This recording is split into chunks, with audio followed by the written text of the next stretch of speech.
그리고 이제 우리는 이제 세 번째로 이 축복의 대상에 대해서 한번 이해를 해야 되겠습니다. 너는 축복함이 되라 그랬는데 무엇을 어떻게 축복할 것인가, 누구를 축복할 것인가, 이 문제가 있다는 것입니다. 여기에서 보면은요, 너로 인하여 열방이 복을 받을 것이다 이렇게 얘기하고 있습니다. 이 문안을 자세히 보면은 이 너는 열방 안에 있습니다. 열방에 들어가 있습니다. 떨어져 있지 않습니다. 그리고 이 언약의 내용들을 추적을 해볼 때 보면요, 이 언약이 출현할 때를 들어가 보면 이것은 너가 속해 있는 나라로 이렇게 번역이 됩니다. 이 언약이 아브라함 언약, 시내산 언약, 그리스도 새 언약이 있는데 이때 모두 이 너는 열방 속에 들어가 있었습니다. 그래서 너가 속한 나라로 사실은 오늘날에는 통용되는 것이 맞다는 것입니다. 예수께서 십자가 위에서 막힌 담을 허무심을 통해서 그와 같이 만들었습니다. 자, 이제 여기에서의 너와 열방의 관계를 한번 살펴보도록 하겠습니다. 창세기 18장 18절에서 19절에 이제 이 내용이 또다시 나타나는데요. 창세기 18장은 여호와께서 아브라함을 방문한 사건입니다. 그러니까 하나님이 신이 육신을 입고 사람을 찾아왔다는 것입니다. 이것을 가리켜서 방문신학이라는 용어를 사용합니다. 여호와가 하나님이 사람을 방문했다는 것입니다. 자, 이러한 이 방문신학의 사례가 노아에게 있었습니다. 그리고 여기 이렇게 아브라함에게 있었습니다.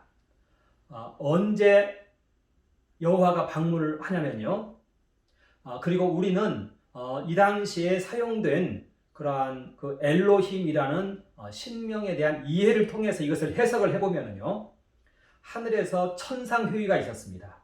그리고 그 천상회의의 결과 이제 인류를 멸절시키기로 결정이 된 것입니다. 그래서 여호와께서 급하게 이제는 노아를 찾아왔던 것입니다. 그리고 방주를 만들라고 했던 것입니다. 이때 방문이 이루어집니다. 이와 똑같이 하늘의 천상회의에서 소돔과 고모라에 대한 이제 그 멸망이, 심판이 결정이 되었습니다. 그래서 이제 급하게 여호와가 아브라함을 찾아온 것입니다.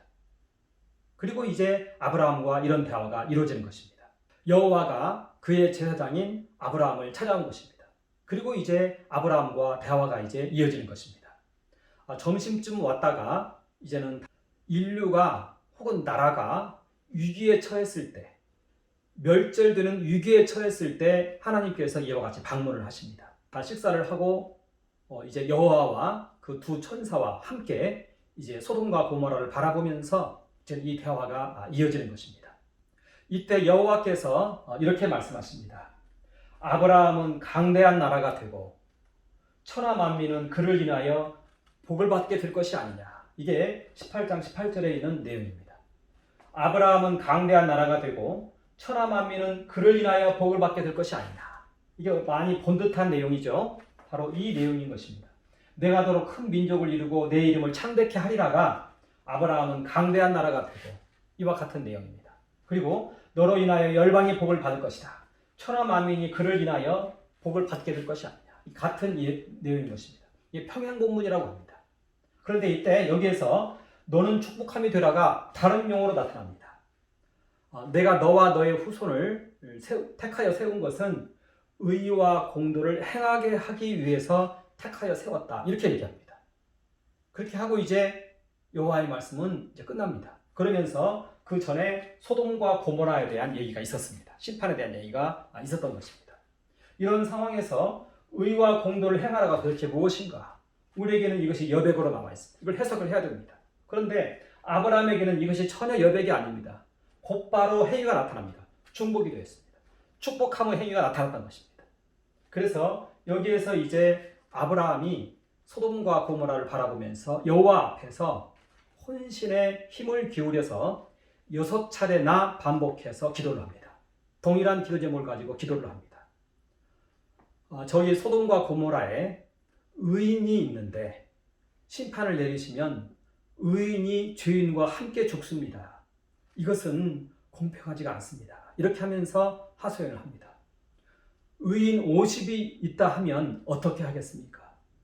그러니까 여호와께서 그러면 심판을 하지 않겠다. 이렇게 말합니다.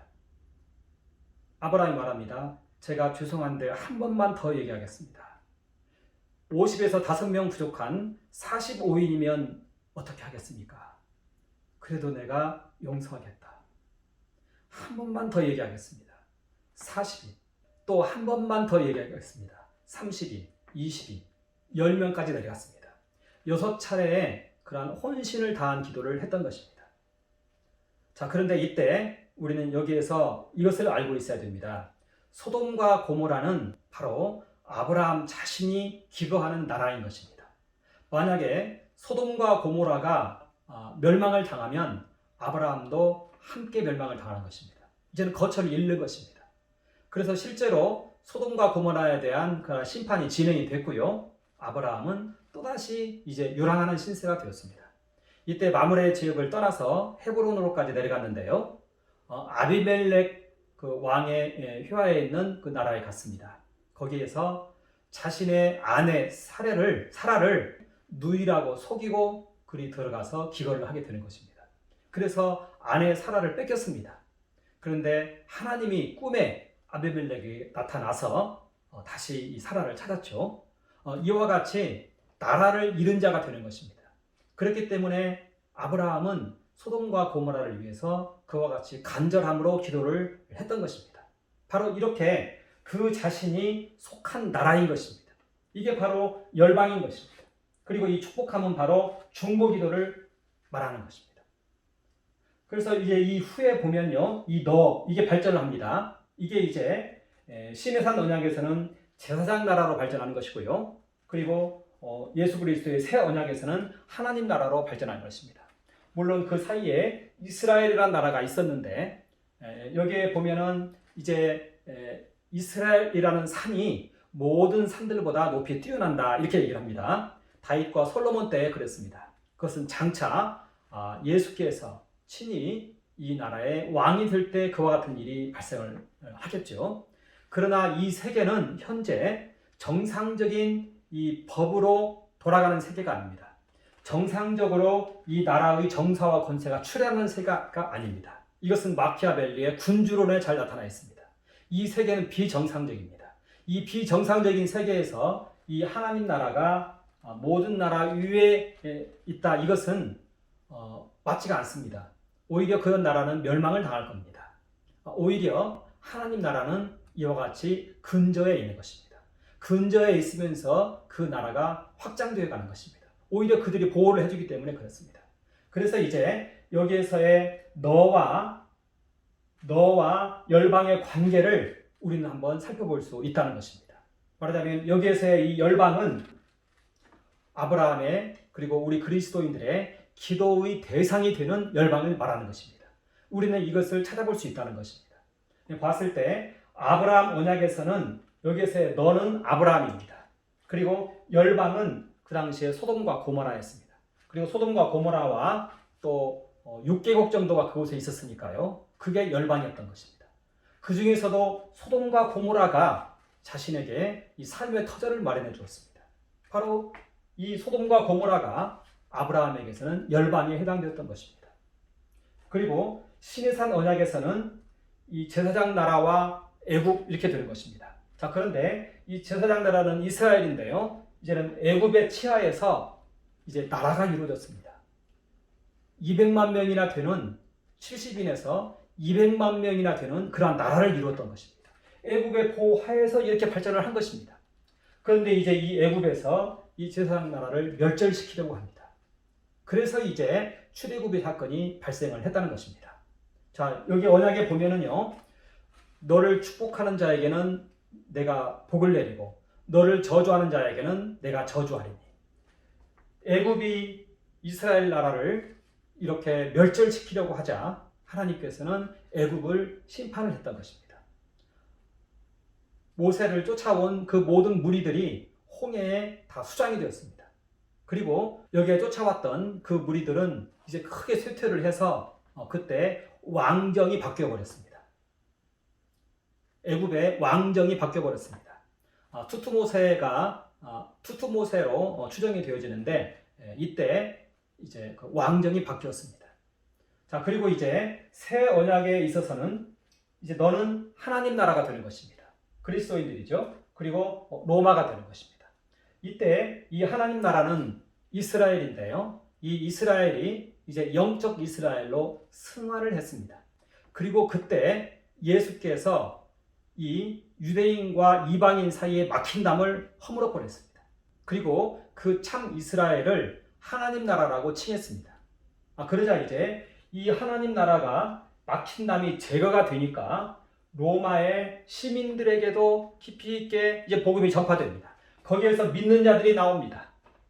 자, 그리고 여기에서의 이 믿는 자들이 이제는 이삭의 속죄제를 좇아서 여기에서 속죄제를 드립니다. 로마를 위해서, 로마를 사랑하는 마음으로 로마를 대신해서 자신의 생명 바치면서 기도한다는 것입니다. 이렇게 해서 이 로마에 계속해서 믿지 않는 자들 사이로까지 이 복음이 전파됩니다. 자, 그렇다면은 이것 전체가 이제는 하나님의 나라가 된다는 것입니다. 그래서 로마는 신속히 전체가 다 하나님 나라가 되었던 것입니다. 그래서 이제는 이 로마까지도 우리는 믿는 자들이 그 안에서 복음을 전하고 있고 그 나라를 위해서 속죄의 제사를 드리고 있다면 그 나라까지도 하나님 나라로 간주될 수 있다는 것입니다. 바로 자신의 나라를 위해서 자신의 생명 바쳐 기도하고 있다면 그 나라가 하나님 나라로 간주된다는 것입니다. 그래서 여기에서 너로 인하여 열방이 복을 받으리라 그랬는데 여기에서 이제는 너와 열방은 합쳐져 버렸습니다. 예수께서 이 사이에 막힌 담을 허무신 것입니다. 그러니까 이것 전체가 하나님 나라가 되는 것입니다. 그러면 그 다음에는 이 하나님 나라에 속하지 않은 자들은 이 나라에서 쫓겨나야 된다는 것입니다. 자, 이러한 것을 우리는 영적 체계도로 이렇게 그림을 그려볼 수 있습니다. 보면은요, 이게 로마이기도 하고 또 우리나라로 보아도 됩니다. 이 맨 위에 정사와 권세가 이 모든 나라를 이제는 지배하고 있습니다. 자, 그리고 하나님 나라의 구성원들이 있습니다. 이 그리스도인들입니다. 하나님 나라의 구성원들입니다. 이들이 이제 복음을 전하며 또 나라 사랑을 말하며 나라를 위한 속죄제의 제사를 드리며 복음을 전합니다. 그러면서 많은 양심의 사람들이 이리로 나아옵니다. 이들의 특성은 나라 사랑입니다. 자, 그러면 이 나라의 주인은 누구인가요?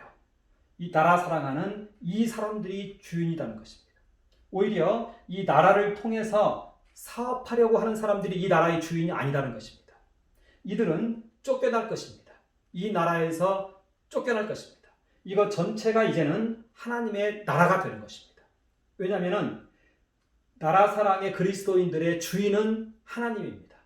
그리고 이 나라의 주인이 또 이들입니다. 그렇다면 이 나라의 주인이 나라 사랑의 그리스도인들이고 이들의 주인이 하나님이라면 이제는 이 전체가 하나님 나라로 간주될 수 있다는 것입니다. 이 그리스도인들이 이 나라를 위한 속죄제의 제사를 드리고 이 나라의 속죄제의 일환으로 복음을 전하고 있다면 이 나라 전체는 하나님의 나라로 간주될 수 있다는 것입니다. 하나님 앞에서 그렇게 선언될 수 있다는 것입니다. 이것이 바로 여기에서의 축복함의 하나의 규례이고 방법인 것입니다. 이것이 바로 속죄제입니다. 속죄제. 기도는 크게 번제와 속죄제로 되어 있습니다. 번제는 내 생명을 바치는 행위인 것이고 속죄제는 바로 내 혈육과 내 공동체와 교회와 우리 나라를 위해서 즉 하나님 나라 된 우리 나라를 위해서 예수께서 생명 바쳐 기도하고 계시는데 여기에 참여해서 우리도 함께 우리의 생명을 올려드리는 이것이 바로 속죄제인 것입니다. 이것이 바로 이 축복함의 방법인 것입니다. 축복함의 규례인 것입니다. 이 축복함에는 규례가 있는 것입니다. 예수께서 제자들에게 신앙 훈련을 할 때 제자들이 와서 이렇게 말합니다. 세례 요한은 그의 제자들에게 기도를 가르쳐 주어서 신앙 훈련을 하고 있습니다. 우리에게도 기도를 가르쳐 주옵소서 이렇게 얘기합니다. 예수께서 기도를 가르쳐 줍니다. 예수께서 제자들에게 성경 연구하라고 한 것은 하나도 없습니다. 그 당시에는 성경이 존재하지도 않았습니다. 예수께서는 기도를 그 제자 훈련의 방법으로 삼았던 것입니다. 그리고 여기에 규례를 넣었습니다. 말하자면 성경의 모든 내용은 구약시대에 있었던 제사나 이런 모든 것들이 하나의 성경 내용인데 이것은 바로 기도에 관한 규례였던 것입니다. 이것을 예수께서는 주님 가르친 기도라고 해서 이렇게 가르쳐 주었던 것입니다. 말하자면 규례에 따라 기도하는 것, 이것이 바로 예수님의 제자 훈련 방법이었던 것입니다. 그것은 오늘날에도 동일합니다. 성경에서 가장 위대하고 가장 결정적인 사건을 성령 강림 사건이라고 말합니다. 사도행전 2장에 나타나 있는데요. 그런데 성령 강림 앞과 뒤에 전부 전혀 기도에 힘쓰니라라는 그러한 단어가 나타납니다. 사도행전 1장 14절에 보면은 120문도가 마가 다락방에 모여서 전혀 기도에 힘쓰니라 이렇게 말하고 있습니다. 이 사건이 무엇인가 하고 성경을 연구했다고 하지 않습니다. 전혀 기도에 힘쓰니라 이렇게 말합니다. 그리고 성령 강림 사건이 있은 후에 이제 공동체들이 생겨나기 시작했습니다. 이때를 어떻게 묘사하고 있느냐? 사도행전 2장 42절에서 또다시 나옵니다. 전혀 기도에 힘쓰니라. 성경 공부했다고 하지 않습니다. 전혀 기도에 힘쓰니라. 이렇게 얘기하고 있는 것입니다. 우리 기독교 신앙의 핵심은 기도라는 것을 우리는 알고 있어야 되고 성경은 바로 이 기도에 관한 규례를 가르쳐주고 있다. 이것을 알고 있어야 됩니다. 그렇다고 해서 이 성경의 중요성이 간과되어서는 절대 안 됩니다. 성경은 예수 그리스도와 우리 사이의 연합을 이루어주는 중요한 매개체입니다. 말하자면 성경을 통해서 우리는 예수 그리스도와의 만남을 우리가 이루어내는 것입니다. 그러니까 이 성경은 우리의 이 기도 속에서 굉장히 중요한 역할을 한다는 것입니다. 말하자면 성경이 매개가 되어서 우리는 예수 그리스도를 만난다는 것입니다. 우리 기독교 신앙의 시작이자 결론은요, 예수 그리스도의 신부되는 것입니다. 예수께서 우리의 머리이고 우리가 그의 몸이라는 것을 구체적으로 경험하는 것입니다. 예수께서 신랑이고 우리가 그의 신부이라는 것을 구체적으로 경험하고 그리고 그것이 우리의 구체적인 지식이 되는 것입니다. 이것이 신앙입니다. 그런데 이것은 성경에서는 잘 말해주고 있습니다. 그러나 성경을 읽는 것만 가지고는 그 구체적인 체험이 이루어지지 않습니다. 그래서 기도의 시간에 이루어집니다.